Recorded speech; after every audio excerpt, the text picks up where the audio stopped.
أعوذ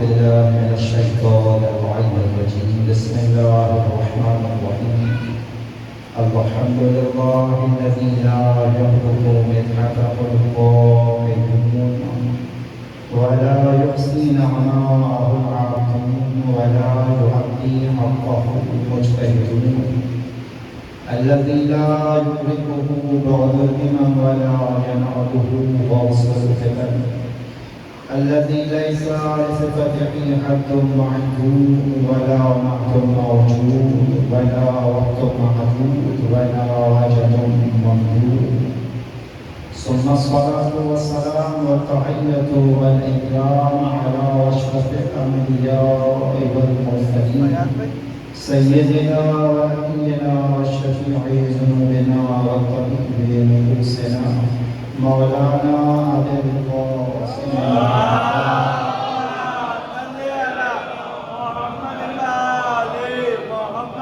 وعلى أهل بيته الطيبين الطاهرين المعصومين المظلومين ولعنة الله على أعدائهم أجمعين من يوم عداوتهم إلى يوم الدين أما بعد فقد قال الله سبحانه تبارك وتعالى في القرآن المجيد وهو أصدق الصادقين وقوله الحق بسم الله الرحمن الرحيم وبعد الله لكم حسنا صلوات الإمام الله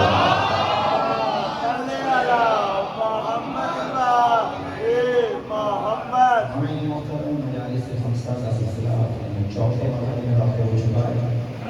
ذکر صحابہ کے عنوان سے ہماری گفتگو جاری ہے. گزشتہ 3 تقاریر میں ہم نے وہ صحابہ کا ذکر کیا. حضرت سلمان کا تذکرہ ہو چکا, حضرت ابوذر کا تذکرہ ہو چکا. آج جس صحابی کا ذکر کرنا ہے وہ ایمان کے درجوں کے اعتبار سے بھی تیسرے نمبر پر ہیں, اور یہ اتفاق حسین ہے کہ آج کی ان کا روز شہادت بھی اس صحابی کا حضرت عمار یاسر رضی اللہ تعالی عنہ. تذکرہ اس صحابی کے حوالے سے ہوگا. عزیزان محترم, یہ وہ عظمت والے صحابی ہیں کہ جنہیں نبی نے اپنی جانب سے ایمان کے درجے عطا کیے. سلمان, ابوذر, عمار, مقداد, ہم ابھی چوتھی مجلس اعظم میں داخل ہو چکے. کوشش تو یہ تھی کہ زیادہ سے زیادہ صحابہ کا تذکرہ ہو, لیکن نبی کے صحابہ کی شان اتنی زیادہ ہے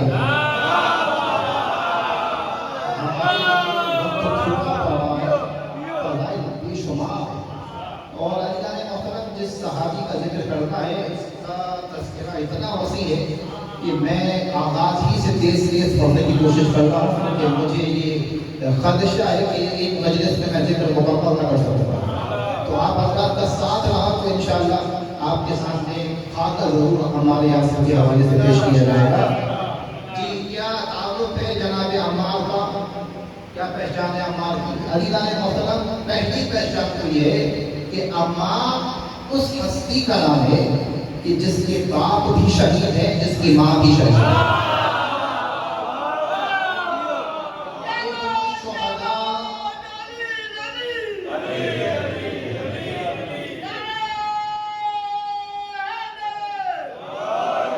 ابن الشہداء یعنی 2 شہیدوں کا بیٹا, یہ ہے عمار. عزیزان محترم, جناب عمار کے والد کا نام ہے یاسر ابن عامر, اور آپ کی والدہ کا نام ہے سمیہ. دین اسلام میں اگر سب سے پہلے کوئی شہید ہوا ہے تو عمار کے والدین ہیں جنہوں نے اپنی جانیں قربان کی. یعنی اسلام کی بنیادوں میں جو پہلے لوگوں کے قطرے شامل ہوئے وہ عمار کے گھر سے آئے. آپ اس سے محسوس کیجئے کہ کتنا وزنی بیک گراؤنڈ ہے عمار کا. اللہ نے مثلاً بہت تیزی سے آپ کے والدین کا تذکرہ میں آپ کے ساتھ پیش کروں. جناب عمار کے والد یاسر کا تعلق یمن سے تھا اور آپ کی والدہ سمیہ کا تعلق حبشہ سے تھا. جناب یاسر جو تھے وہ اپنے ایک بھائی کی تلاش میں، گمشدہ بھائی کی تلاش میں مکہ آئے تھے. آپ کے ہمراہ آپ کے 3 بھائی اور آئے تھے. لیکن یاسر جب مکہ پہنچے تو یہاں کی فضا آپ کو پسند آئی تھی اور آپ مکہ ہی میں رہ گئے. باقی بھائی آپ کے یہاں واپس لوٹ گئے. یاسر مکے میں رہتے ہوئے قبیلہ بنی مخزوم کے ساتھ شریک ہو گئے. قبیلے کے فرد نہیں تھے، اسی وجہ سے آپ کو وہ مقام تو قبیلے والوں نے نہیں دیا جو قبیلے کے اپنے بندوں کو حاصل تھا. لیکن ایک معاہدہ آپ نے کر لیا تو غلام نہ صحیح لیکن غلاموں سے کچھ زیادہ مقام بھی آپ کو نہ مل سکا. یہ ہے جناب عمار کے والد یاسر. ان کا خاکہ رہبر بن گیا کہ مقامی نہیں تھے، مسافر تھے، غریب الوطن تھے، غریب الدیار تھے، لہذا مکے میں آپ کا کوئی اپنا نہیں تھا. والدہ جناب عمار کی سمیہ، ان کی پہچان کیا ہے؟ حبشہ سے آپ کا تعلق تھا اور بنی مخزوم تھے. حذیفہ ابن مغیرہ، ابی حذیفہ ابن مغیرہ، آپ نے جناب سمیہ کو اپنا غلام بنا رکھا تھا. تو والدہ بھی غلام ہیں بنی مخزوم میں، اور والد کی بھی کوئی اتنی خاص پہچان بنی مخزوم میں نہ بن سکتی. جناب یاسر نے جناب سمیہ سے عقد کیا اور ابی حذیفہ نے اس عقد کو اپنی رہبری میں اور اپنی سرپرستی میں قبول کیا. یہ بہت تیزی سے یہ بنیاد آپ کے ذہن میں بن جائے تو میں بات کو آگے بڑھا سکتا ہوں. عزیزان محترم، یعنی والدہ کی بھی عرب میں مکے میں لوگوں نے کوئی خاص قدر نہیں کی تھی. والد کا بھی کوئی اپنا نہ تھا. جناب ابی حذیفہ جن کے پاس سمیہ غلام تھی، انہوں نے ہی یاسر کو بھی، عمار کے والد کو بھی اپنے ساتھ رکھا. ان کی جتنی بھی شناخت تھی بنی مخزوم میں، مکہ میں، وہ ابی حذیفہ ہی کی بدولت تھی کہ بھائی ابی حذیفہ کے غلام ہیں، یہ ان کی شناخت ہے. جناب یاسر کو عقد کے بعد جو بیٹا ملا اس کا نام عمار ہے. اور جناب عمار کی بھی عمر نبی سے قریب ہی کی بیان کی گئی ہے کہ کچھ برس نبی سے بڑے تھے، زیادہ فرق نہیں تھا. 93 برس جناب عمار کی کل عمر کتابوں میں ذکر ہوئی ہے. تو اب عزیزان محترم، جنگ صفین میں عمار کی شہادت ہے. لہذا اس اعتبار سے اگر دیکھا جائے تو نبی سے کچھ 10 برس قبل جناب عمار کی ولادت ہوئی تھی. حضور کے اعلان نبوت کے بعد جب لوگوں نے نبی پر ایمان لانا شروع ہوا، یہ بیک گراؤنڈ تو آپ کا عمار کے ذہن میں بیٹھ گیا. جناب رسول خدا کے اعلان نبوت کے بعد لوگوں نے جب ایمان لانا شروع کیا، عمار ان لوگوں میں 5ویں نمبر پر ہیں جو سب سے پہلے ایمان لائے.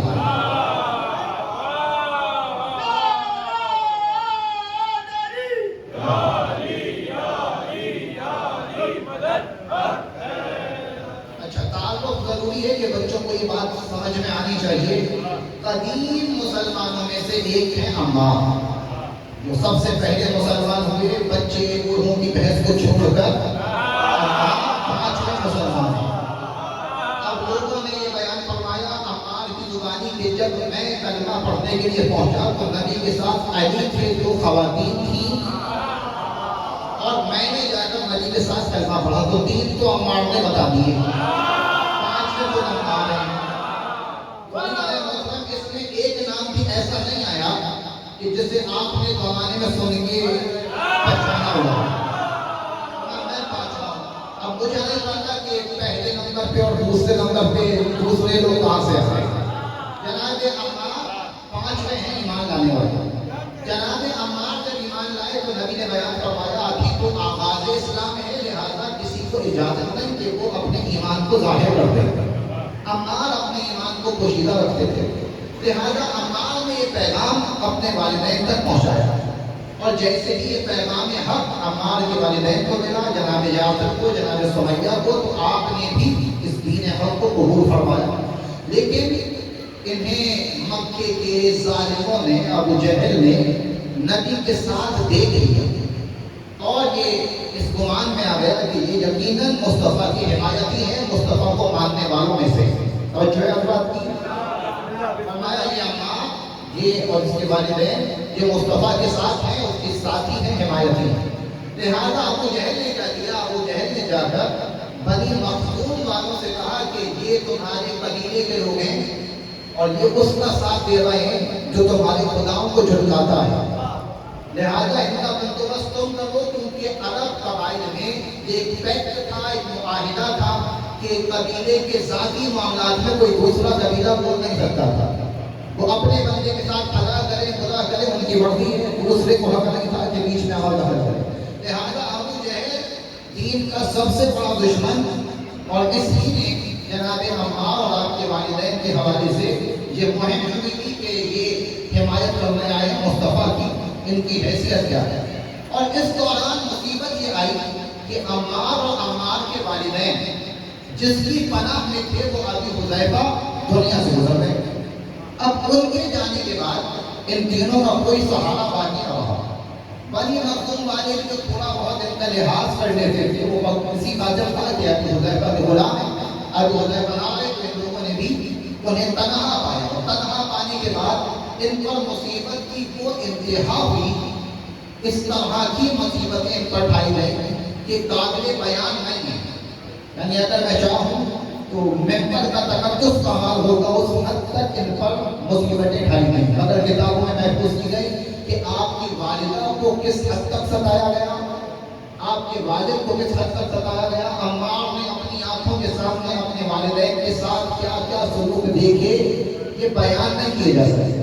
آپ جناب عمار کی اس مصیبت کو بس مختصر تعارف سے پہچان لیجیے۔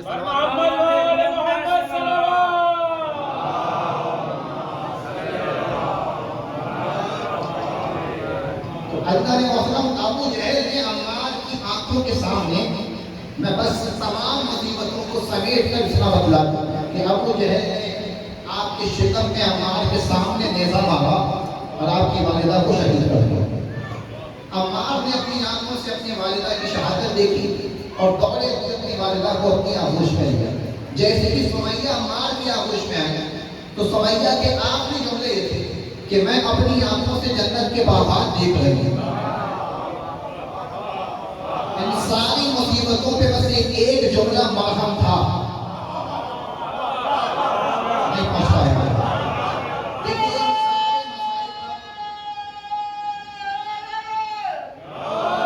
اتنے مسائب اگر کسی بندے پر ڈھائے جائیں وہ کبھی دین پہ قائم نہیں رہ سکتا، لیکن ان کی پختگی کا ایک وسیلہ ہے، ایک سبب ہے، وہ کیا کہ والدہ نے جاتے جاتے کہا میں اپنی آنکھوں سے جنت کے باغات دیکھ رہی ہوں۔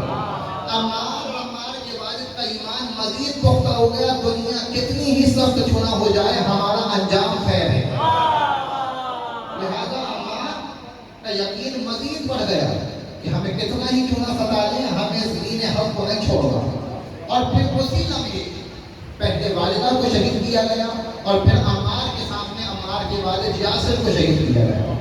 دونوں والدین سے عمار نے ایک ہی دن میں جدائی اختیار کر لی۔ عزیزان محترم، لیکن حضور اس معاملے میں کچھ کر نہیں سکتے تھے، اس لیے کہ بنی مخزوم قبیلہ غیر تھا، حضور بنی ہاشم سے تعلق رکھتے تھے اور یہ قبائلی اختلافات میں آپسی قبیلے کے معاملات میں بول نہیں سکتے تھے۔ اللہ کے رسول کے دستور تھے اور حضور خود ہی آغاز اسلام کی روش چلا رہے تھے، لہذا اس وقت کسی سے جھگڑا بول لینا ممکن نہیں تھا۔ والدین کو گزرنے کے بعد تو عمار مزید اکیلے ہو گئے۔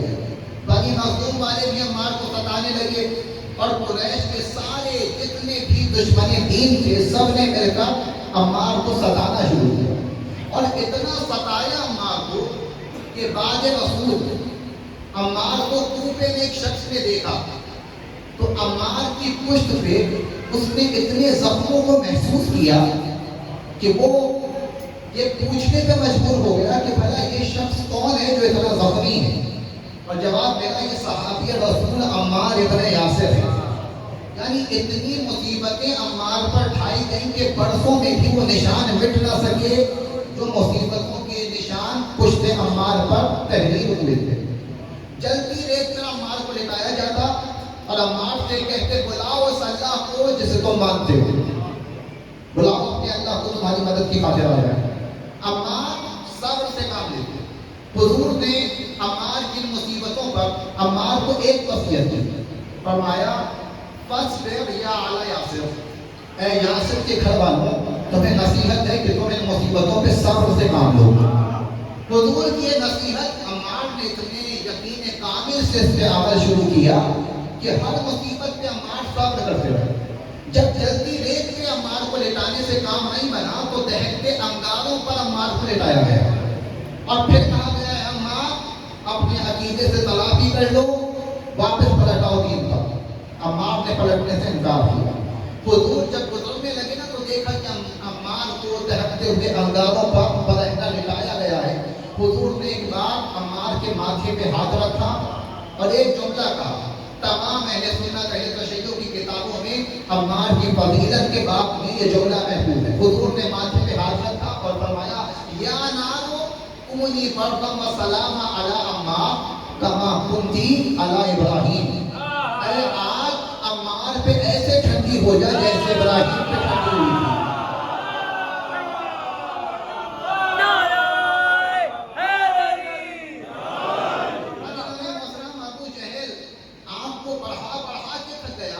لیکن جب حضور کے چکے ٹھنڈی ہو جا وہ دن ہے اور عمار تا حیات فرماتے ہیں پھر آگ نے مجھ پہ کبھی اثر نہیں کیا.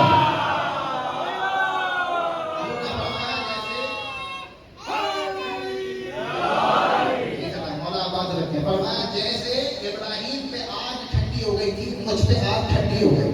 اب ابو جہل پریشان ہوا کہ اسے انگاروں پہ لٹا کے میں کہتا ہوں کہ عقیدے سے پلٹا, لیکن اسے فرق نہیں پڑتا, یہ انگاروں میں مسکراتا ہے.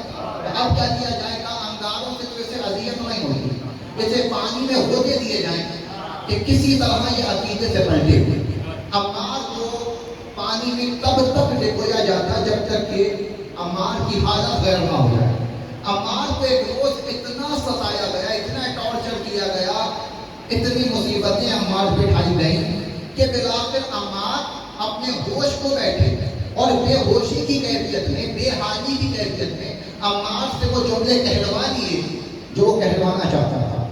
عمار سے شرک کروایا, عمار سے خدا کی توہین کروائی, اور عمار نے مصیبتوں کا گلہ کبھی نبی سے نہیں کیا. لیکن اس عمل کے بعد عمار روتے ہوئے نبی کے پاس آئے. حضور نے پوچھا ہے عمار کیا سبب ہے, کیوں روتے ہو؟ فرمایا یا رسول اللہ آج مصیبتوں کی انتہا ہو گئی. انگاروں پہ جل کے نہیں کہا, والدین کو کھو کے نہیں کہا, لیکن فرمایا آج یا رسول اللہ جذبہ ایمانی محسوس کیجیے. فرمایا آج مصیبتوں کی انتہا ہو گئی.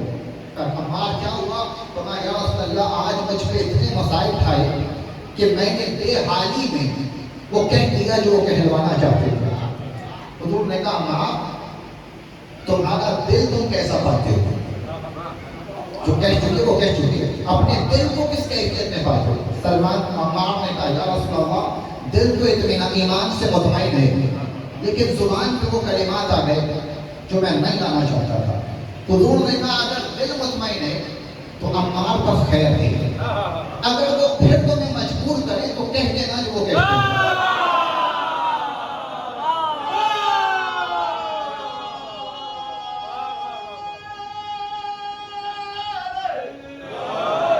میں جملہ تو میں حوالے کروں آپ کے. فرمایا پھر تم کریں کہہ دینا جو وہ کہلوانا چاہتے. قرآن کی آیت نازل ہوئی من اکفر باللہ بعد الایمان الا من اکرہ. ہاں جو بھی ایمان کے بعد کفر کرے لیکن مجبوری میں کفر کرے, وَقَلْبُهُمْ مُطْمَئِنٌ بِالْإِيمَانِ, مگر دل میں وہ اطمینان رکھے کہ ایمان ہے, ایسے کو پکڑا نہیں جائے گا. اللہ کی قسم قرآن کی یہ آیت خاص عمار کے لیے آئی ہے. فرمایا وہ جو کفر کرے لیکن دل میں اطمینان ہو کہ ایمان ہے, اللہ اسے پکڑے گا نہیں. یہ ہے عمار.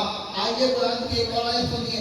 بسم اللہ الرحمن الرحیم اذا جاءك المنافقون قالوا نشهد انك رسول الله والله يشهد ان المنافقين لكاذبون. یہ جو منافق آتے ہیں یہ زبان سے کہتے ہیں ہم آپ کو اللہ کا رسول مانتے ہیں, یہ زبان سے ایمان کا اظہار کرتے ہیں. اللہ کہتا ہے کہ ہم ان کا ایمان نہیں مانتے, یہ جھوٹے ہیں. عمار زبان سے کہہ رہے ہیں میں کفر کرتا ہوں, اللہ کہتا ہے یہ مومن ہے. منافق کہتے ہیں ہم ایمان لا رہے ہیں, اللہ کہتا ہے یہ کافر ہیں. یعنی اللہ نے دو پہچانے دی, ایک ہے عمار, ایک ہے منافق. عمار پکڑا نہیں جائے گا, منافق چھوڑے نہیں جائیں گے.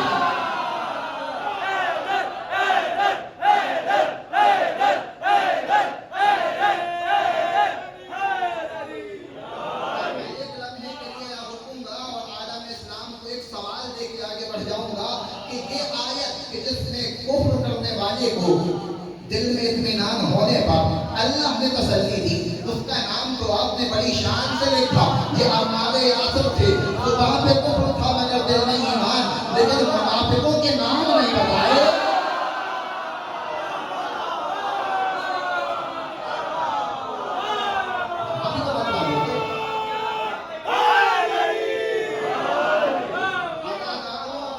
میں جانتا ہوں لیکن میں نہیں بتاؤں گا۔ آگے بڑھ جائیں۔ جناب عمار کے لیے جہاں پر یہ خاص آیت مبارکہ نازل ہوئی، فرمایا کہ اگر تم بار بار بھی ایسا کر لو تمہیں مجبور کیا جاتا ہے، اے عمار تمہیں اجازت ہے۔ عزیزان محترم، عمار یاسر اتنی مصیبتوں میں مبتلا ہوئے، بالآخر حضور نے کہا عمار کہ تمہیں یہاں جینے نہیں دیں گے، تم مارے جاؤ گے، تم حبشہ ہجرت کر جاؤ۔ مکے میں اسلام کی تبلیغ کا جو سلسلہ شروع ہوا، 3 برس عمار رہے، 3 برس عمار مصیبتیں سہتے رہے۔ 3 برس بعد جب جعفر ابن ابو طالب مسلمانوں کو حبشہ لے کر گئے ہیں، تب عمار کو حضور نے ساتھ بھیجا تھا، عمار اب تم حبشہ ہجرت کر جاؤ، ہاں جب اسلام کا غلبہ ہوگا تب ہم تمہیں دوبارہ طلب کریں گے۔ جب ہجرت ہوئی اور مدینے پہنچے تو حضور نے عمار کو بھی بلایا، عمار جعفر کے ساتھ مدینے آ پہنچے۔ عزیزان محترم، جو مکے سے ہجرت کر کے گئے تھے نا، میں یہ جملہ پہلے اسی خمسہ مجالس میں پڑھ چکا ہوں، لیکن پھر بات آئی ہے تو میں دوہرا دیتا ہوں۔ وہ جو لوگ نبی کے ساتھ ہجرت کر کے گئے تھے نا، وہ خود کو افضل مانتے تھے کہ ہم مہاجر ہیں، ہم نبی کے ساتھ ہجرت کر کے آئے۔ جب عمار، جعفر اور دیگر صحابہ ہجرت کر کے آئے مدینے میں، تو ایک بزرگ مسلمان نے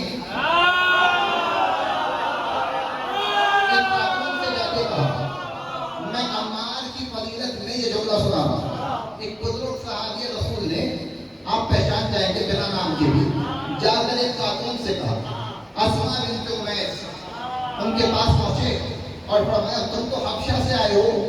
انہوں نے کہا ہاں۔ فرمایا تمہیں وہ فضیلت نہیں ملی جو ہمیں ملی ہے، ہم تم سے افضل ہیں۔ اسماء نے کہا کیوں؟ فرمایا ہم نبی کے ساتھ مکہ سے آئے ہیں، تم حبشہ سے اکیلے آئے ہو، ہم نبی کے ساتھ ہجرت کرنے والے مہاجر ہیں، ہمیں تم پر فضیلت حاصل ہے۔ اسماء نے کہا کہ ٹھیک ہے، تم کہتے ہو یہ فضیلت میں تو ہوگی، لیکن دل پہ یہ بات پیوست ہو گئی، کہا کہ یہ تو فضیلت دے گئے، ہماری فضیلت چھن گئی۔ مجھے یہ قصہ پڑھ کے ایک بات تو سمجھ میں آئی، یہ صحابی جو بھی تھے انہیں پتہ نہیں کیوں عورتوں سے مقابلے کا بڑا شوق تھا۔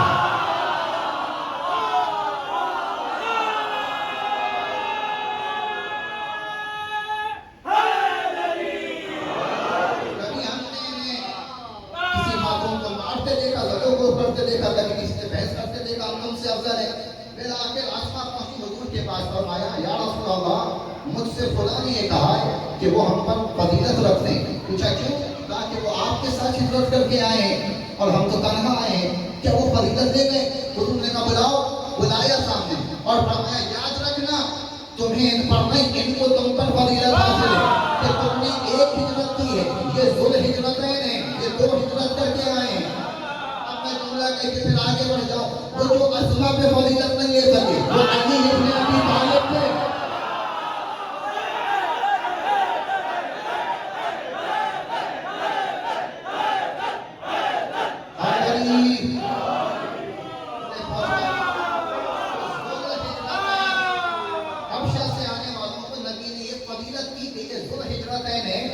مکے والوں پر فضیلت رکھتے ہیں، تو عمار بھی انہی میں سے تھے جو ذو الہجرتین تھے، لہذا عمار کو فضیلت نہیں۔ اور مدینے آنے کے بعد آپ توجہ سے سنیے گا، اس لیے کیا وہ منزلیں آ گئی کہ اگر آپ بے توجہ ہوئے تو آپ سارا مزہ خراب کر دیں گے۔ عزیزان محترم، جب مدینے آئے عمار کی شناخت محفوظ ذہنوں میں، غلام ابن غلام، مصائب اور مصیبتیں سہنے والے، تشدد کا شکار ہونے والے، کمزور اور تنہا شخص کا نام ہے عمار۔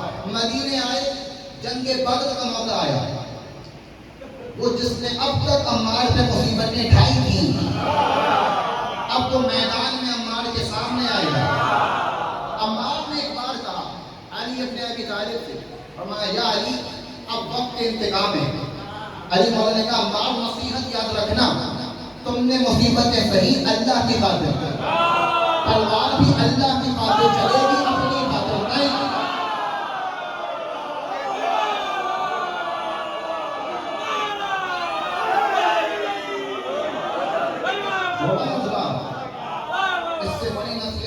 نہیں کر سکتا.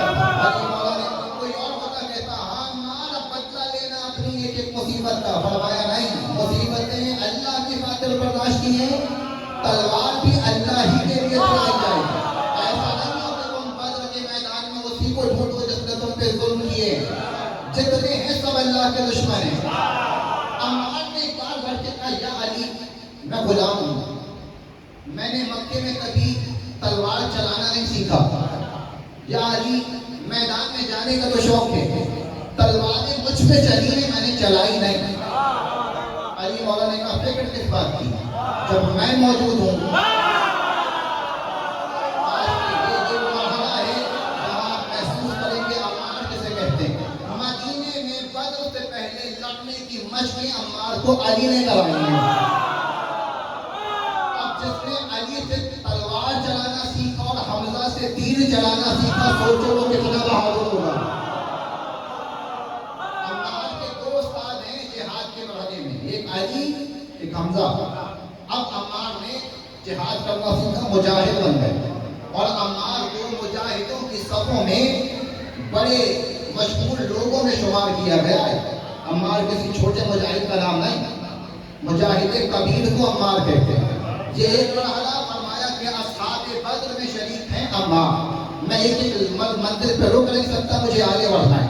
عزیزان محترم، دوسری فضیلت جناب عمار کی کیا کہ جب مدینے میں مسجد نبوی بنائی گئی تو ہر ایک اپنے سر پہ اینٹیں لے کے آ رہا تھا. تو اگر ایک شخص ایک اینٹ اٹھاتا ہے، عمار 2 اینٹیں اٹھاتے تھے. حضور نے دیکھا کہ سب جتنا بار اٹھا رہے ہیں عمار اس کا ڈبل اٹھاتے ہیں. پوچھا ہے عمار تم خود کو اتنی مشقت میں اور رحمت میں کیوں ڈالتے تھے؟ فرمایا یا رسول اللہ میں دگنا ثواب کمانا چاہتا ہوں. میں نے جتنی مصیبتیں اٹھائی ہیں انہوں نے نہیں اٹھائی. میں راہ خدا میں تیزی سے بڑھنا چاہتا ہوں. بس جیسے ہی عمار نے یہ جملہ کہا، حضور نے ایک بار کہا اے عمار یقیناً تمہارا یہ شوق اور یہ عشق دیکھ کر میرا دل غم اداس ہوتا ہے، اس لیے کہ ایک باقی گروہ دور فتنہ میں تمہیں قتل کرے گا. سارے صحابہ نے نبی کی یہ حدیث سن لی. عمار نے کہا یا رسول اللہ وہ کون سا دور ہوگا؟ فرمایا وہ دور فتنے کا دور ہوگا کہ جس میں حق اور باطل کی شناخت مشکل ہوگی. عمار نے کہا یا رسول اللہ پھر بتائیے کہ ایسے وقت میں میں کیا کروں؟ فرمایا اے عمار یاد رکھنا اگر سارا زمانہ ایک سم چلنے لگ جائے اور علی ابن ابی طالب دوسری سم چل رہے ہیں،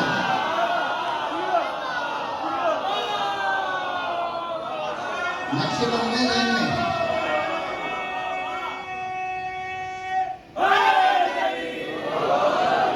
عمار سارا زمانہ ایک طرف جائے، میرا بھائی علی ایک طرف جائے، تو عمار تم علی کے ساتھ رہنا کہیں اور نہیں جانا. اس لیے کہ سارے صحابہ کو میں بتلا دوں الحق مع علی والعلی مع الحق. کتنا ہی فتنہ کیوں نہیں ہو جائے، حق علی کے ساتھ ہوگا، علی حق کے ساتھ ہوگا. اور پھر ایک بار ہاتھ اٹھائے فرمایا ربی یدور الحق حیث ما دعا علی. اے اللہ حق وہاں موڑ دے جہاں میرا بھائی علی جائے. اس موقع پر نبی نے حدیث بیان فرمائی، مسجد بناتے ہوئے نبی نے حدیث بیان فرمائی. اور یہیں عمار نے پھر شعر پڑھنا شروع کی. فرمایا نحن المسلمین، ہم مسلمان ہیں، ہم رکوع کرنے والے ہیں، ہم سجدے کرنے والے ہیں، ہم خدا کے گھر بنانے والے مسلمان ہیں. اور عمار کا ناز یہ ہے کہ عمار شعر پڑھتے تھے تو عمار کے شعر کی آخری لائن حضور دہراتے تھے. تو جس کے ساتھ مل کے مصطفیٰ قصیدہ پڑھیں اسے عمار کہتے ہیں. عمار اشعار پڑھتے جاتے، حضور ساتھ ساتھ عمار کے اشعار میں شریک ہوتے جاتے، مسجد کی تعمیر ہوتی جاتی. عزیزان محترم، مسجد نبوی بنانے کا اعزاز عمار کو حاصل ہے. اب آگے بڑھ جائیے. عمار کی ذات میں اور کتنے ایسے پہلو ہیں کہ جنہیں میں آپ کے سامنے پیش کروں، لیکن ایک مرحلہ اور جناب عمار کی فضیلت کو اس سے آپ محسوس کیجئے کہ نبی نے بیان فرمایا الجنت تشتاق الی اربعین، جنت کو 4 لوگوں کا اشتیاق ہے. اب تو نہیں گیا صحاح 6، مسلمانوں کی 6 کتابیں جنہیں مسلمان صحیح کہتے ہیں، ہر کتاب میں اپنی آنکھوں سے یہ حدیث دیکھ کر سنا ہوا، ہر کتاب میں یہ حدیث موجود ہے۔ فرمایا کہ الجنت تشتاق الی اربعین، جنت 4 لوگوں کی مشتاق ہے۔ زمانہ جنت کا مشتاق ہے، جنت کو 4 لوگوں کا اشتیاق ہے۔ پوچھا یا رسول اللہ یہ 4 کون ہیں کہ جن کا اشتیاق جنت کو ہے؟ نبی نے بیان فرمایا سلمان، ابو ذر، عمار، مقداد۔ پہلا ان میں سلمان ہے، دوسرا ابو ذر ہے، تیسرا عمار ہے، چوتھا مقداد ہے۔ یہ وہ ہے جو جنت کی تلاش میں نہیں، جنت ان کی تلاش میں ہے، انہی کو ہم 4 یار کہتے ہیں۔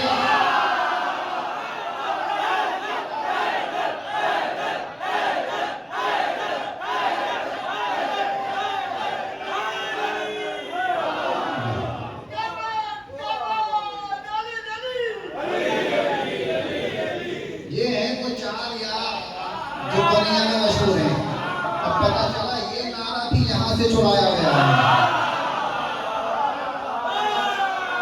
جتنی تاریخ آپ پڑھتے جائیں گے تو آپ کو یہ معلوم ہوگا کہ ارے جہاں ایک عزت بھی اپنی نہیں،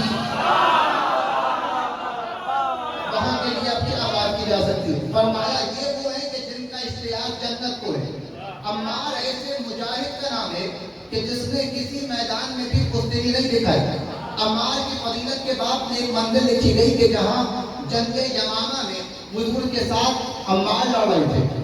عمار پہ ایک ایسا وار ہوا کہ جس سے آپ کا ایک کان زخمی ہو گیا اور بس کھال سے جڑا لٹک رہا تھا کہ صحابہ میں بھگدڑ مچ گئی، لوگ میدان چھوڑ کے جانے لگے۔ عمار نے ایک بار دیکھا کہ لوگ میدان سے فرار کر رہے ہیں۔ روایت یہ کہتی ہے عمار بلندی پہ آئے اور بلندی پہ آ کے صدا دی، یا معاشر المسلمین اب تو پھر رونا ملا جنہ، کیا تم جنت سے فرار کر رہے ہو؟ اے جنوبی مسلمین، کیا تم جنت سے فرار کر رہے ہو؟ کیا تم یہ نہیں دیکھتے کہ میں عمار یہاں موجود ہوں؟ اگر فکر حیات ہے تو آؤ میرے پیچھے کھڑے ہو جاؤ، لیکن میدان سے فرار نہ کرو۔ وہ جو میدان میں لڑتے وقت اس بات کا یقین رکھے کہ جہاں دیگ چل رہی ہے وہاں جنت کھڑی ہے، اسے عمار کہتے ہیں۔ میدان جہاد میں تم جنت سے منہ موڑ کے جا رہے ہو، پھر کس بات کے مسلمان ہو؟ بھائی آئے ہو جنت کا مانے، اور جب جنت مل رہی ہے تو پیٹھ دکھا کے جا رہے ہو۔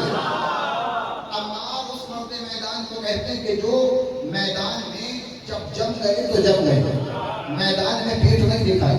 جنگ یمامہ میں ذکر عمار ہے، غزوہ تبوک میں ذکر عمار ہے، اور پھر ایک جملہ عمار ہی نے کہا، فرمایا یہ فضیلت بھی میری ہے کہ قتلت مع رسول اللہ من الانس والجن، میں وہ ہوں جو نبی کے ساتھ جنات سے بھی لڑا ہے۔ میں بہت سے لوگ چھوڑ چھوڑ کے آگے بڑھا ہوں کیونکہ مجھے بس آپ کے ذہنوں میں ایک خاکہ بنانا ہے۔ فرمایا میں وہ مجاہد ہوں جو بس انسانوں سے نہیں جنات سے بھی لڑا۔ آپ بھول گئے تقریر، آپ لطف نہیں دے سکے۔ عمار نے کہا میں وہ مجاہد ہوں جو فقط انسانوں سے نہیں جنوں سے بھی لڑا۔ کوئی اور کیسے لڑتا؟ وہی لڑ سکتا تھا جس نے لڑنا علی سے سیکھا ہو۔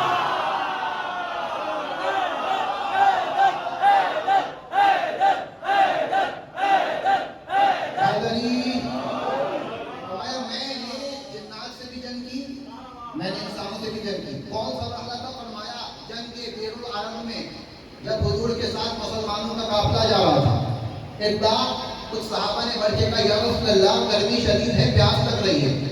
حضور نے کہا ٹھیک ہے قافلہ روک دیتے ہیں۔ قافلہ رک گیا، فرمایا جاؤ تلاش کرو کہیں پانی ہے تو پانی لے آؤ، سب کو سیراب کرو۔ کچھ لوگ آگے بڑھے اور جہاں آبادی تھی وہاں پہنچے۔ آبادی والوں نے کہا کہ ہاں قریب میں کنواں ہے مگر وہاں جنوں کا اثر ہے، وہاں سے ہم پانی نہیں لا پاتے، جو پانی لینے جاتا ہے وہ پھر لوٹ کے واپس نہیں آتا۔ وہ لوگ آگے بڑھے تو کنویں سے دھواں اٹھنا شروع ہوا، انہیں خبر کی تصدیق ملی، واپس آئے کہا یا رسول اللہ پیاس بجھ گئی ہے، آگے چل کے پانی پی لیں گے۔ حضور نے کہا کیا ماجرا ہے؟ فرمایا یا رسول اللہ جہاں جو کنواں ہے وہاں سے پانی لا نہیں سکتے، وہاں پہ جنوں کے اثرات ہیں، وہاں پہ جنوں کا قبضہ ہے، وہاں سے جو پانی لینے جاتا ہے وہ واپس نہیں آتا۔ رسول اللہ نے کہا فکر کس بات کی ہے، اب تو پانی یہیں سے پی کے جائیں گے۔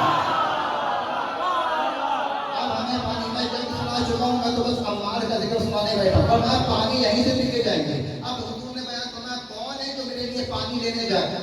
لوگوں میں سناٹا تھا، کوئی بولنے کو تیار نہیں تھا کہ ایک آواز بلند ہوئی، فرمایا آنا یا رسول اللہ۔ مڑ کے دیکھا علی کی آواز تھی، فرمایا یا رسول اللہ میں پانی لانے کو تیار ہوں۔ علی نے مسلم مولائے کائنات ایک بار ڈول لے کے چلی، علی مولا نے کنویں میں اتر کر جیسے ہی جنات سے جنگ کی پلٹ کے واپس آئے، حضور کے قدموں میں سبق تھا، فرمایا 70,000 مارے گئے، 40,000 مسلمان ہو گئے۔ یا رسول اللہ میں کلمہ پڑھوا کے آیا ہوں۔ علی مولا پانی لے کے آ گئے، سب نے پانی پی لیا۔ پانی پینے کے بعد اب ڈول واپس بھی تو ڈالنا تھا، پینے کے بعد ڈول لے کے تو نہیں جانا تھا۔ علی محترم یہ وہ مرحلہ تھا کہ جب نبی نے کہا جاؤ اب سب سیر ہو چکے، یہ ڈول کنویں میں واپس ڈالاؤ۔ اب جب واپس ڈالنے کا مرحلہ آیا، اب بھی کسی میں اتنی ضرورت نہیں تھی کہ فتح شدہ کنویں میں واپس جا کے ڈول ڈال دے۔ جب کوئی آگے نہ بڑھا، عمار کہتے ہیں تب میں تھا جس نے آگے بڑھ کے کہا یا رسول اللہ جب علی نے کہہ دیا فتح ہو چکا تو پھر ڈر کس بات کا؟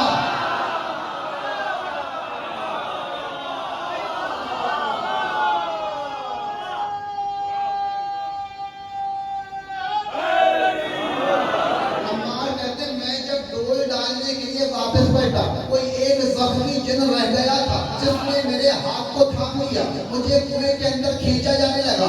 ایک بار میں نے اپنی تلوار کو کھینچا اور ایک بار تلوار کو کھینچ کے بسم اللہ پڑھ کے جو تلوار چلائی، میرا ہاتھ آزاد ہو گیا۔ میں نے کہا اے اماں، اب تک لڑنے والے جب بھی لڑتے تھے کوئی اللہ اکبر کہہ کے تلوار چلاتا، کوئی حسبنا اللہ کہہ کے تلوار چلاتا ہے، کہ آج پہلی بار کسی کو بسم اللہ کہہ کے تلوار چلاتے ہوئے دیکھا ہے۔ عمار نے کہا تم نے وہ سبق نہیں سیکھا جو میں سیکھ چکا تھا، مجھے معلوم ہے بسم اللہ ہی تو وہ ہے جس میں مشکل کشا کی مدد ملتی ہے۔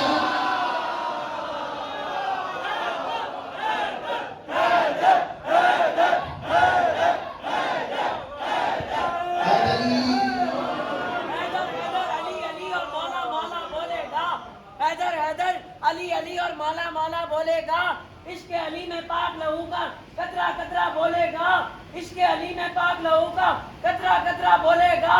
ہوتی ہے ایمان کی دشمن بغض علی کی بیماری، ہوتی ہے ایمان کی دشمن بغض علی کی بیماری، جس کو یہ بیماری ہوگی الٹا سیدھا بولے گا۔ نعرہ حیدری۔ وقت بڑی تیزی سے آگے بڑھ رہا ہے اور مجھے آپ کے سامنے پیغام پہنچانا ہے، چلیں گے حضرات میں بات کو آگے بڑھاؤں۔ عزیزان محترم، مجاہد رسول خدا کا نام ہے عمار۔ اب جائیے گا تو گوگل پہ ایک بار سرچ کیجئے گا عمار یاسر، تو جواب جب آئے گا نا تو لکھا ہوا آئے گا صحابی رسول شیعان علی۔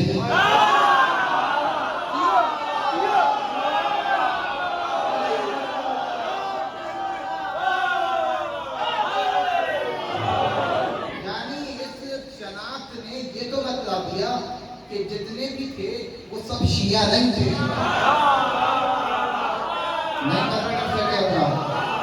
یعنی دو قسم کے ہوتے ہیں، کچھ شیعہ ہوتے ہیں کچھ غیر شیعہ ہوتے ہیں۔ ہمارے پاس انہی کا تذکرہ ملتا ہے جو شیعہ ہوتے ہیں۔ عمار وہ صحابی رسول ہیں کہ جنہیں نبی نے یہ شناخت دی کہ عمار کو جو قتل کرے گا وہ باغی ہوگا۔ بعد رسول عمار کا کردار کیا ہے؟ مجھے 10 منٹ میں بعد رسول عمار کے قصے پیش کرنا ہے۔ رسول اللہ کے بعد وہ 2 برس تو عمار کی زندگی کے مجہول ہیں، لیکن ہمیں اس میں عمار کا ایک کردار ملا۔ میں نے جناب سلمان، جناب ابوذر دونوں کے حوالے سے پیش کیا کہ حکومت اول کے دور میں ان کا کردار کیا رہا۔ یہ بھی غنیمت ہے جو ہمارے پاس ان کا عمل پہنچا، کردار پہنچا۔ وہ بھی کتاب سلیم ابن قیس سب سے قدیم تشیع کی کتاب ہے، جس میں وہ ایک واحد کتاب ہے جس میں یہ روایات ملتی ہیں کہ یہ صحابہ اس دور میں کیا کر رہے تھے۔ عمار کا کردار کیا تھا؟ جی سلمان کوچا کوچا جا کر ولایت یاد دلا رہے تھے، ابوذر مکے میں جا کے ولایت یاد دلا رہے تھے، عمار مدینے میں رہ کے ولایت یاد دلا رہے تھے۔ کڑیاں جوڑ رہی ہیں نا ذہنوں میں۔ ایک ایک صحابی کو، ایک نمائندے کو علی مولا نے اسٹیشن پر بھیجا کہ جاؤ لوگوں کو یاد کرواؤ۔ عمار مدینے میں رہ کر لوگوں کو یاد دلاتے تھے کیا تم غدیر بھول گئے کیوں گمراہ ہوتے ہو. تو مدینے کی شاہراہ پر عمار روز کھڑے ہو جاتے اور آنے جانے والے بزرگوں کو روکتے اور روک کر پوچھتے کیا تمہیں غدیر یاد نہیں؟ بتلاؤ غدیر میں کیا ہوا تھا, بتلاؤ غدیر میں کیا ہوا تھا. روایت میں کہتی ہے کہ ایک روز عمار کے ہاتھوں میں ابو موسیٰ اشعری کا ہاتھ آ گیا. عمار نے ابو موسیٰ کو پکڑا اور فرمایا اے ابو موسیٰ تم تو بزرگ ہو, تم تو غدیر میں تھے, میں نے تم کو دیکھا, تم غدیر کے میدان میں موجود تھے. اے ابو موسیٰ بتاؤ غدیر میں کیا ہوا تھا؟ ابو موسیٰ کبھی دائیں منہ پھیرتے کبھی بائیں منہ پھیرتے. عمار کی نگاہوں میں نگاہیں ڈالنے کی ضرورت نہیں تھی. عمار دائیں بائیں منہ پھیر رہے تھے. جو غدیر سے منہ پھیر لیتے پھر وہ دائیں بائیں منہ پھیرتے رہتے ہیں.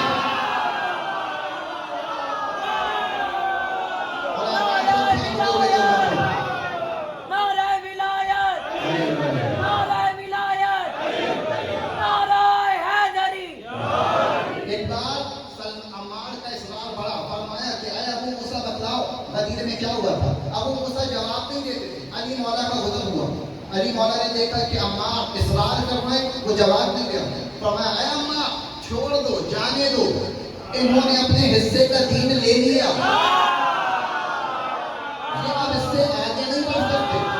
اے عمار اصرار نہ کرو, اے عمار جانے دو. جب سے علی نے کہا جانے دو پھر عمار نے روکنا چھوڑ دیا. زمانہ ہم سے کہتا ہے اگر اتنے ہی حق پرست ہو تو گھر گھر جا کے پیغام کیوں نہیں دیتے؟ ہماری مجبوری ہے, ہم علی کی اتباع کرنے والے ہیں. جب سے علی نے کہا چھوڑ دو ہم نے چھوڑ دیا.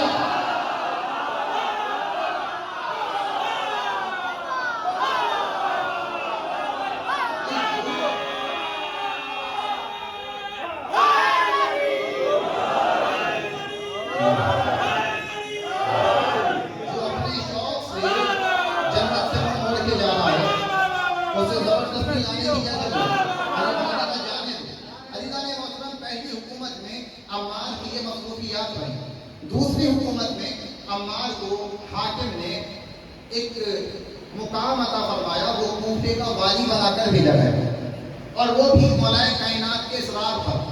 پھر علی کا مشورہ آ گیا, جڑے ہوئے فیصلہ ہوا جو بلستان مقابلے میں آ رہے ہیں. لوگ کہتے ہیں علی مشورے دیتے تھے. علی کے مشورے اسی خاطر ہوتے تھے کہ جتنا ممکن ہو سکے ہم کو باقی رکھا جائے. کسے بھیج رہے ہو؟ فرمایا کہ ہماری چوائس تو کوئی اور ہے, میں نام لوں گا تو پھر کوئی مسئلہ پیدا ہو جائے گا. فرمایا میں اسے بھیجنا چاہتا ہوں. علی مولا نے کہا نہیں, اس سے زیادہ اہل موجود ہے, اس سے زیادہ فضیلت والا, علم والا, حقدار موجود ہے. عمار کو کوفے کا والی بنا دو. انہوں نے عمار کو کوفے کا والی بنایا. عمار جب کوفے کے والی بنا کر کوفہ بھیجے گئے, انہوں نے ساتھ ہی میں ایک خط لکھ کر بھیجا. فرمایا کہ والی آ رہا ہے اور اس کے لیے رہنے کا بہترین انتظام کیا جائے اور حکومت کی طرف سے روز ایک بکرا ذبح کیا جائے گا جس میں سے اس کا اگلا حصہ والی کے لیے ہوگا اور پچھلا حصہ وزیر کے لیے ہوگا. وزیر بنا کر عبداللہ ابن مسعود کو بھیجا, والی بنا کر عمار کو بھیجا. فرمایا ان کے لیے روز بکرا کاٹا جائے گا. ایک بار عمار کے پاس تحریر پہنچی. عمار نے کہا کہ کیا یہ ہمیں پہچانتے نہیں ہیں؟ وہ بکرے کھانے والے ناراض نہیں ہو جائیں. میں عمار کی بات کر رہا ہوں, آپ ایسے چپ ہو گئے.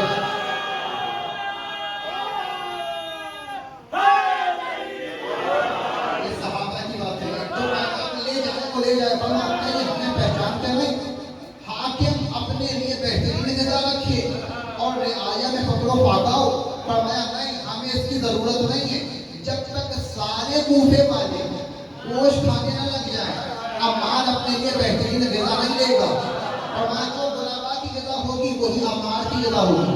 عمار جب وہاں پہنچے تو اب حکومت کا جو نظام بن چکا تھا کہ ہر علاقے سے ٹیکس جمع ہوتا تھا, وہ مرکز میں آتا تھا اور پھر وہاں سے مسلمانوں میں تقسیم ہوتا تھا. عمار نے کیا کیا کہ کوفے کا جمع ہونے والا پیسہ کوفے ہی میں خرچ کرنا شروع کر دیا. بھائی جہاں سے آتا ہے وہیں پر کچھ ہونا چاہیے. مرکز سے ہدایت آئی کہ بھائی یہاں بھیجا کرو. عمار نے بھیجنا شروع کیا.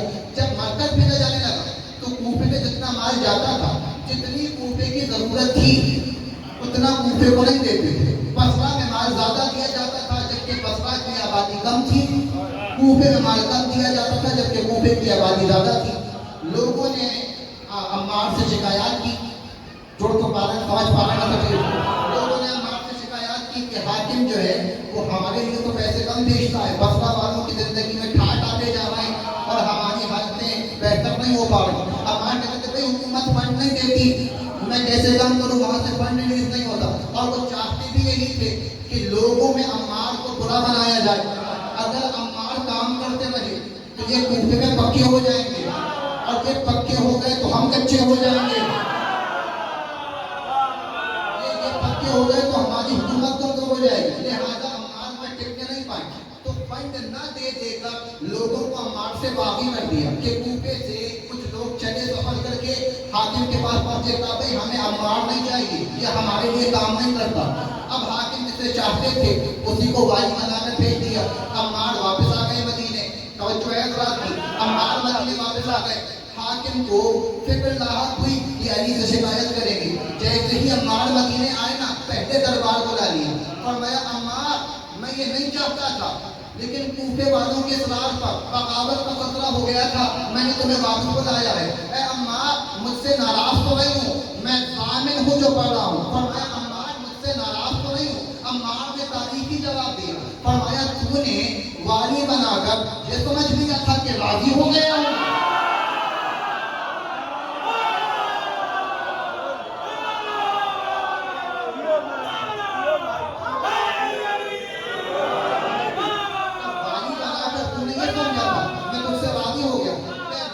ہوتا تو سوال اٹھتا, ناراض تو نہیں ہو گئے. میں تب بھی ناراض تھا, میں اب بھی ناراض. سن لے, والی بنا کر تو نے مجھ پہ احسان نہیں کیا, مجھے علی نے ولی بنا دیا.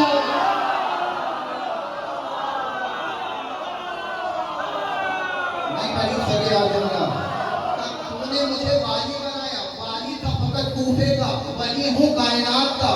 آج بھی جب آپ زیارات پہ جائیں گے, جب عمار کے عہدے پہ پہنچیں گے, پہلا سلام ہوگا السلام علیکم یا ولی اللہ, السلام علیکم یا ولی امیر المومنین. اے اللہ کے ولی آپ پر سلام, اے علی کے ولی آپ پر سلام. جو علی کے ہاتھوں کا بنا ولی ہو اسے کوفے کا والی بن کے عزتیں نہیں ملتی.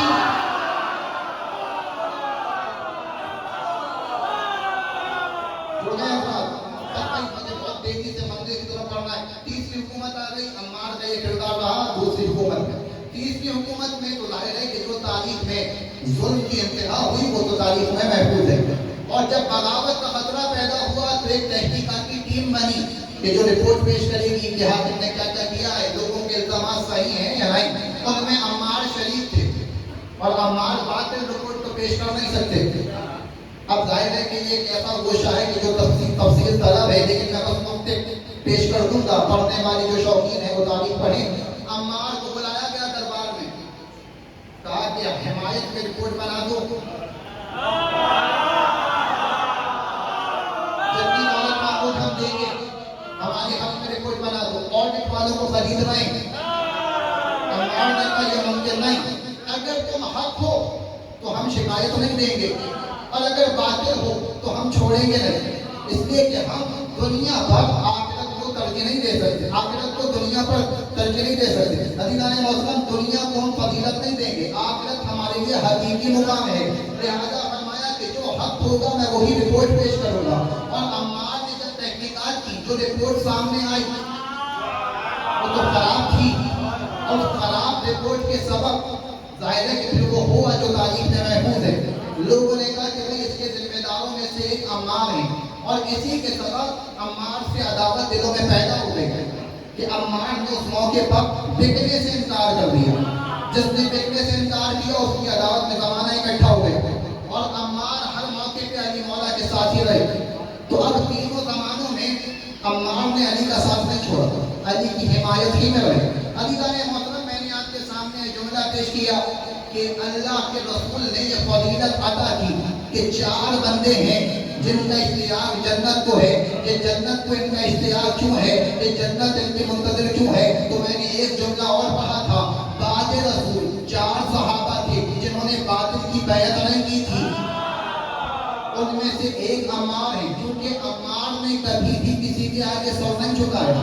ہر دور میں علی کے ساتھ ہی رہے، تو اب علی کے دور میں علی کا ساتھ کیسے چھوڑ دیتے؟ جب ہر دور میں علی کے ساتھی ہیں تو علی کے دور میں تم کھل کر علی کے ساتھی ہوں گے، اور جب علی مولا کا دور آیا تو علی نے کوفہ میں پھر عمار کو بھیجا تاکہ عمار کوفے کو آپ سے بہتر کون چلا سکتا ہے، عمار کو کوفے کا والی بنایا۔ عمار کی اب آپ کی پہچان اور سب سے بڑی پہچان، تاریخ میں عمار کو علی مولا کے پی اے کی حیثیت سے پہچانا جاتا ہے۔ میں تقریر آپ کی مرحبا پہ لے کے آ چکا ہوں، وہ جو علی کا پرسنل اسسٹنٹ ہو اسے عمار کہتے ہیں، کسے کیا کہنا ہے، کسے کہاں بھیجنا ہے، یہ سارے فیصلے جس سے کروائے جاتے ہوں اسے عمار کہتے ہیں۔ جو علی سے ملنا چاہتے تھے وہ بھی عمار کے پاس آتے تھے، جو علی سے بخشوانا چاہتے تھے وہ بھی عمار کے پاس آتے تھے۔ بہت سے لوگ تاریخ میں عمار کے پاس آئے، عمار نے علی سے ملے بغیر علی کا پیغام انہیں پہنچایا۔ اتنا زیادہ علی کی معرفت رکھنے والے ہیں عمار، عمار کو معلوم تھا جو علی کہے کہ میں جانتا ہوں۔ عمار جنگ جمل میں علی مولا کے شریک، جنگ صفین میں علی مولا کے شریک، جنگ نہروان میں علی مولا کے شریک۔ صحابی رسول سہیل جنگ جمل میں کسی کے ساتھ شریک نہیں ہوئے تھے، فرماتے تھے سمجھ میں نہیں آتا حق کس طرف ہے، لیکن جب میدان میں ایک بار آئے تو دیکھا عمار علی کی طرف سے لڑ رہے ہیں، اور جیسے ہی عمار کو علی کی جانب سے لڑتے ہوئے دیکھا، سہیل نے بھی تلوار کھینچی اور علی کی جانب سے لڑنے لگی۔ فرمایا میں نے اپنے کانوں سے سنا تھا، نبی نے بیان فرمایا تھا عمار کو باغی قتل کریں گے، یہ علی کی حمایت میں لڑنے والا ہے، لہذا عمار جہاں ہے حق وہی ہے۔ اور پھر صفین کی جنگ میں پھر وہی کیفیت، عمار پھر علی مولا کے ساتھ ہے، اور جب عمار علی مولا کے ساتھ ہوئے تو ایک بار عمار آئے اور کہا یا علی میں اس جنگ میں بھی آپ کا شریک ہونا چاہتا ہوں۔ عمار کا روز شہادت ہے اور میں اسی جملے کی تقریر کو تمام کر دوں گا۔ فرمایا یا علی میں آپ کے ساتھ ہونا چاہتا ہوں۔ 93 برس ہو چکی عمار کی عمر، ضعیف العمر ہو چکی۔ علی مولا نے کہا عمار آپ ضعیف ہو چکے ہیں اور ضعیفوں پر جہاد واجب نہیں ہے، عمار آپ چاہیں تو گھر میں آرام سے رہیں۔ علی مولا نے کیا بیان فرمایا؟ آپ ضعیف ہو چکے، آپ پہ جہاد واجب نہیں ہے، یعنی آپ پہ لازم نہیں ہے کہ آپ لڑنا چاہیں تو آپ کی مرضی۔ عمار نے کہا یا علی ابن ابی طالب مجھ پہ عمر کا اثر ہی کہاں،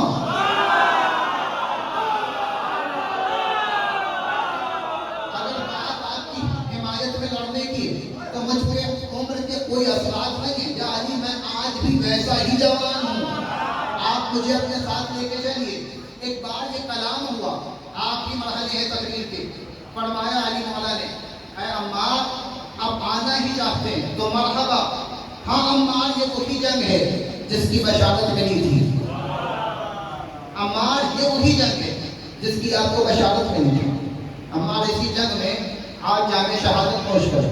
ایک بار عمار نے بڑھ کے پوچھا یا علی میں نے تو کوئی سوال ہی نہیں کیا، آپ کہہ رہا وہی جنگ ہے۔ علی مولا نے کہا پوچھا نہیں تو کیا، دل میں تو خیال تھا، پوچھا نہیں تو کیا، دل میں تو خیال تھا کہیں وہی جنگ تو نہیں رہ جائے گی کہ جس سے میری شہادت ہوئی علی روک رہے ہیں میں اس میں بھی شریک ہو جاتا ہوں۔ علی مولا نے کہا تمہارے دل کا خیال مجھے معلوم ہے، وہ جو بولے بغیر دلوں کا حال جان لے وہ علی مولا ہے، عمار تمہیں کہنے کی ضرورت نہیں، میں جانتا ہوں یہ وہی مرحلہ ہے۔ اے عمار تمہیں میرے ساتھ آنے کی اجازت ہے۔ عزیزان محترم عمار کی شہادت وہ ایک ایسا موڑ تھی کہ جہاں حاکم شام نے بڑا نقصان اٹھایا۔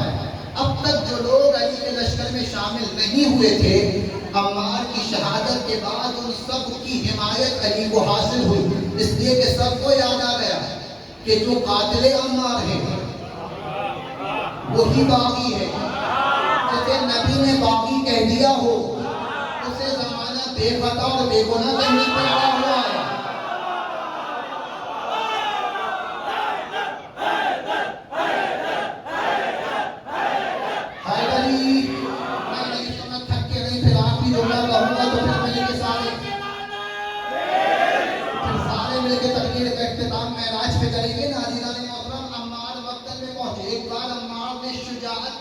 لڑنا شروع کیا، صفین کا نقشہ لکھنے والوں نے لکھا کہ جب ایک بار عمار حبش سے تعلق رکھتے تھے، سیاہ فام تھے، ماں حبشہ سے تھی، لہذا عمار جہاں بھی اتر جاتے تھے یوں محسوس ہوتا تھا کہ جیسے طوفان کے سیاہ بادل ٹوٹ پڑے ہیں۔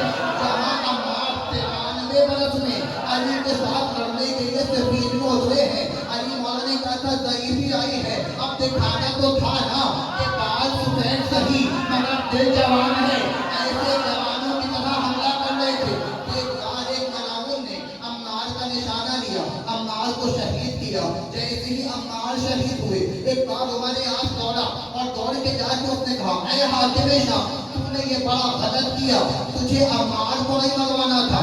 دیکھ آج عمار شہید ہو گئے، عمار مارے گئے، اور نبی نے کہا تھا جو عمار کو مارے گا وہ باغی کہلائے گا۔ اے حاکم وقت، تو باغی ثابت ہو چکا، تو باغی ثابت ہو چکا، تو باغی ثابت ہو چکا۔ ایک کام اس کے ہاتھ پر کپانے لگے اور کپاتا ہوا اٹھا اور کہا کیا عمار مارے گئے؟ ایک کام کچھ دیر سوچا اور سوچ کے کہنے لگا ہم باغی نہیں ہیں، عمار کو ہم نے نہیں مارا، عمار کو اس نے مارا ہے جو عمار کو ساتھ لے کے آیا۔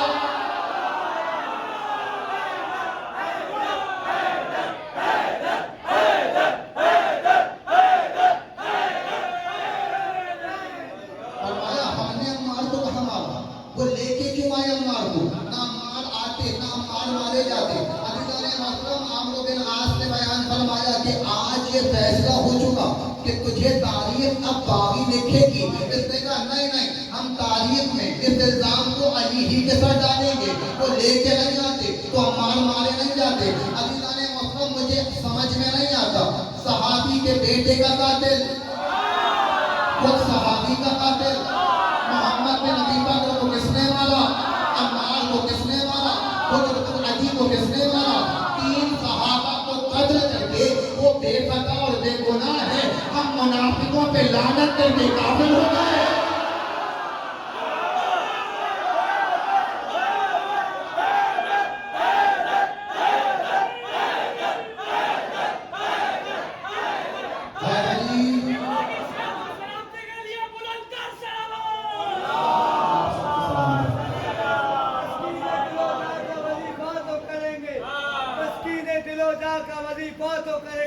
ہم دشمن حیدر پہ تبرات کریں گے، چل کر ابو طالب کی سناخانی سے کچھ لوگ دیواروں پہ کافر ہمیں لکھا تو کریں گے۔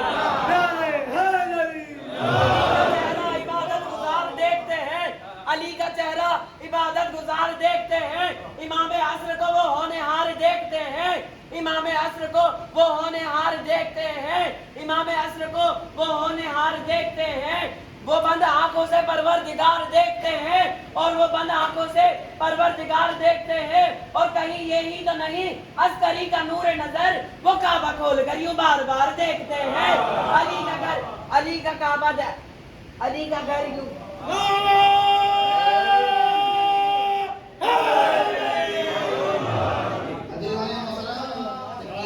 حوصلہ افزائی کے لیے، اس کے حافظے کی تیزی کے لیے میں جملہ عرض کرتا ہوں، یہ گھبرانے کی بات نہیں ہے، مولا اپنی یاد دلا دیں گے۔ ابھی کوئی شعر بھول جائے تو پریشان نہ ہوا کرے، اس لیے کہ شعر بھول جانا بہتر ہے، کم سے کم ولایت علی کو نہیں بھولے۔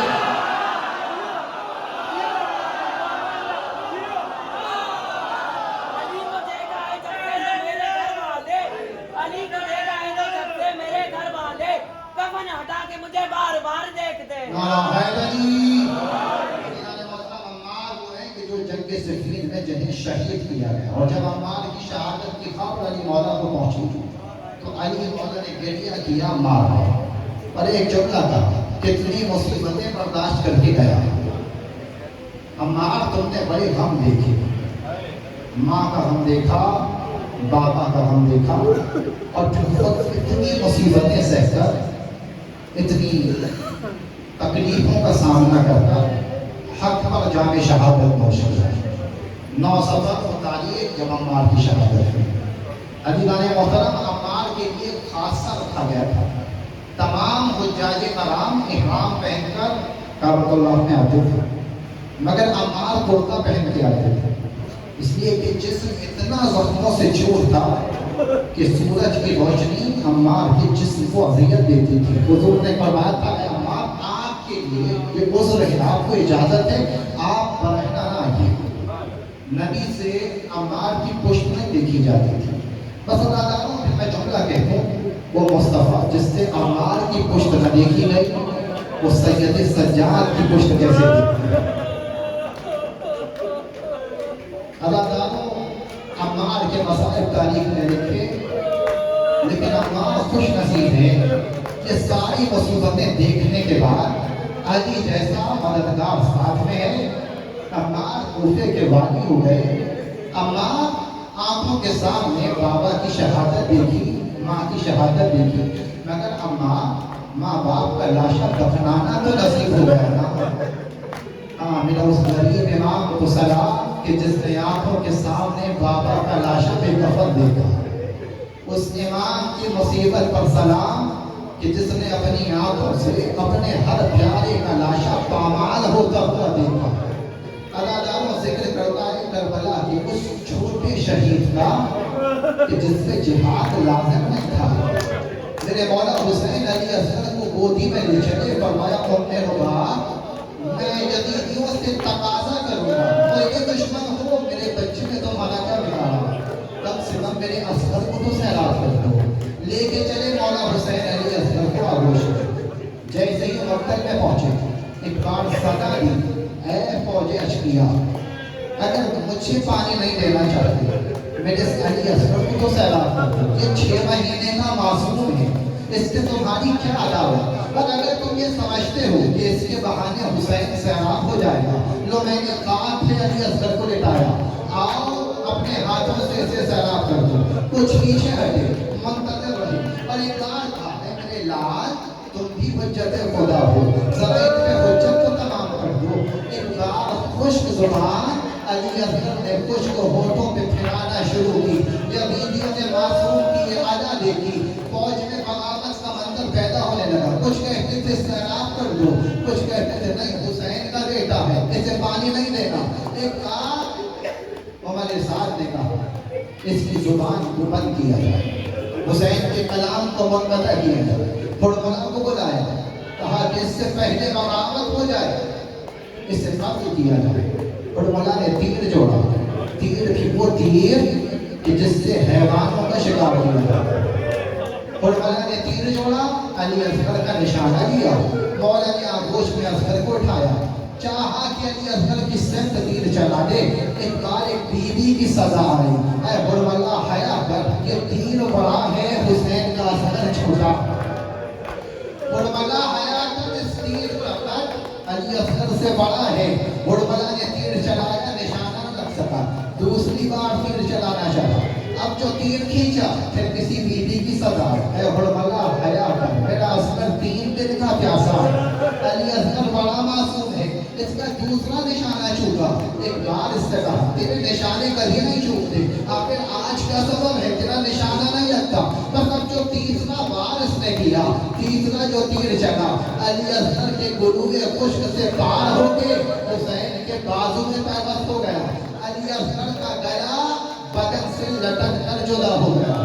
اداداروں ننھا سا گلا جسم سے منقطع ہوا، تھوڑا سا لہو بہتا حسین کے چلو میں آ گیا۔ مولا نے چاہا خاک پہ گرا دے، سزا آئی قیامت تک اناج نہ اگے گا، چاہا فضا میں بلند کر دے، سزا آئی کبھی بارش نہ برسے گی، بس اپنے چہرے پہ لہو علی اصغر کا مل لیا۔ آئے کا وقت آخر مولا حسین کا آیا، مولا سید سجاد کے خیمے میں آیا، بیدار کیا، فرمایا بیٹا سجاد اب ہم مقتل کو جا رہے ہیں۔ میرے مولا سجاد نے دیکھا بابا کو پہچان نہیں سکے، فرمایا بابا صبح تک تو آپ کی زلفیں سیاہ تھیں، بابا یہ زلفیں سفید کیسے ہو گئی؟ فرمایا بیٹا نہ پوچھو، بس صبح سے عصر تک میں اتنے لاشیں اٹھا چکا ہوں، حسین پہ ضعیفی آ گئی۔ ایک بار سید سجاد نے دیکھا داڑھی پہ لہو لگا ہے، پوچھا بابا یہ لہو کس کا ہے؟ بابا یہ ریش مبارک پہ لہو کیسا ہے؟ کیا چچا عباس کا لہو ہے؟ حسین نے انکار کیا۔ کیا علی اکبر کا لہو ہے؟ حسین نے انکار کیا۔ فرمایا بابا پھر یہ کس کا لہو ہے جو آپ نے چہرے پہ لگا رکھا ہے؟ کہا بیٹا نہ پوچھو، برداشت نہیں کر سکو گے۔ فرمایا بابا مجھے بتلائیے۔ کہا اے میرے بیٹا سجاد یہ علی اصغر کا لہو ہے جسے میں نے اپنے چہرے پہ تلوار اڑا دے. ان ظالموں نے میرے 6 مہینے کے شیر پھاڑ کو نہ چھوڑا. ارے میرا اصغر تو بڑا معصوم تھا. آزادانوں یہ وہ مرحلہ تھا جب میرے مولا سجاد نے علی اصغر کا غم برداشت کیا. بس یہ آخری جملے میں پیش کروں گا. آزادانوں جب سارے شہید ہو چکے نا، ایک بار سروں کو گنا گیا. ہر سر نیزے پہ بلند کیا جا رہا تھا. ایک بار سروں کو گنا، وہ وقت آیا کہ جب کسی نے کہا ایک سر کم معلوم ہوتا ہے. کسی نے کہا اس بچے کا سر نہیں ہے جسے ہڑبلا نے تیر سے مارا تھا. کسی نے کہا میں نے دیکھا ہے حسین نے اسے خاک کربلا میں کہیں دفنایا ہے. بس ایک بار حکم صادر ہوا، زمین کربلا میں نیزے گاڑے جائے. ہمیں لاشائے علی اصغر کسی قیمت پر بھی چاہیے. آزاداروں بیویوں کے ہاتھوں میں رسم کٹی تھی. بے چادر بیویاں مقتل میں تھی. نیزے خاک کربلا میں جاتے تھے، کالی پلٹ کے آ جاتے تھے. ام رباب دیکھ رہی تھی کوئی نیزہ خاک میں جاتا ہے، کالی واپس آ جاتا ہے. خدا کسی ماں کو وہ منظر نہ دکھائے جو ام رباب نے مقتل میں دیکھا. ایک نیزہ ایسا بھی تھا جو خاک نہیں گیا. جب واپس نکالا گیا علی اصغر کا لاشا نیزے سے بلند ہو گیا. ام رباب کی چیخ نکلی، کہا اے میرے علی اصغر، ارے تم پہ تو جہاد واجب ہی نہ تھا، مگر تم نے تو جوانوں سے بڑا جہاد کیا. سب ایک بار شہید ہوئے، میرا اصغر 2 بار شہید ہوا. پہلے تیر ہرملا سے مارا گیا، دوسری بار میرے اشکیاء نے میرے علی اصغر کو پامال کیا. آزادانوں آخری جملہ آپ نے گریہ کیا. شہزادی ام رباب پرسہ قبول کرے. پہلے تو علی اصغر کا لاشا نیزے پہ بلند ہو جانا ام رباب کے لیے مصیبت تھی، لیکن جب لاشا بلند ہو گیا نا تو ہمارے ساتھ ملاؤن آگے بڑھا. اس نے کہا ہمیں لاشا نہیں چاہیے، ہمیں پتھر چاہیے. ارے ذرا سی کھال چہرے پہ اور بدن سے جڑی تھی. شمر خنجر لے کے آگے بڑھا. کسی نے کہا ارے اس ننھے سے گلے کو بھی بھلا خنجر سے کاٹا جائے گا. ایک چھوٹا سا خنجر لے کے آگے بڑھے. ام رباب نے دیکھا تیسری بار خنجر چلا کے علی اصغر کا گلا کاٹ لیا.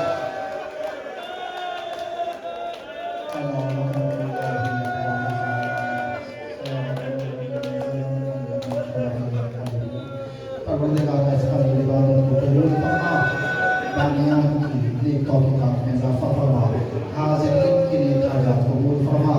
الہی بیماروں کو صحت عطا فرما. جنہوں نے بالخصوص التماس سے دعا مجھ سے کہا ہے، عالم الغیب ہے پروردگار، ہر ایک کی حاجت قبول فرما. پروردگار جتنے لوگ بھی زیارات کے متمنی ہیں پروردگار سب کو حج و زیارات سے مشرف فرما. امام آقا فرزند زہرا امام عصر کا جل ظہور فرما. ہم سب کو امام کے اعلیٰ و انصار میں شمار فرما. ربنا تقبل منا انک انت السمیع الدعاء بحق زہرا و ابیہ